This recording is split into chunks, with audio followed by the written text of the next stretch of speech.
Hello guys, welcome to my channel. তো আজ আমি স্মার্ট বাজারে গিয়ে এই স্পাইসি কোরিয়ান রামেনটা নিয়ে এসেছি। আমি এটা প্রথমবার ট্রাই করব এবং এর আগে এটা কোনোদিন ট্রাই করিনি, তো তোমাদের সাথে ফার্স্ট এক্সপিরিয়েন্সটাও শেয়ার করব।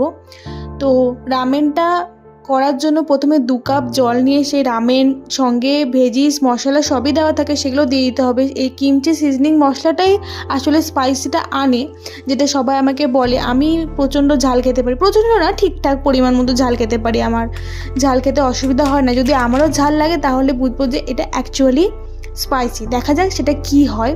তো আমি এটা ফোটানোর জন্য রেখে দিয়েছি। আমার তো পুজোর শপিং প্রায় শেষ, টুকটাক এখনও চলছে। তোমাদের কি কার কার শপিং শেষ হয়ে গেছে সেটা আমাকে বলো। আর তোমাদের সাথে কথা বলতে বলতে আবার রামেনটা তৈরি হয়েও গেছে। টেস্টটা ভালো ছিল, খুবই ভালো ছিল, অসাধারণ ছিল। বাট স্পাইসি যেটা অনেক ঝাল লাগবে সেটা আমার লাগেনি, বাট টেস্টটা খুব ভালো ছিল।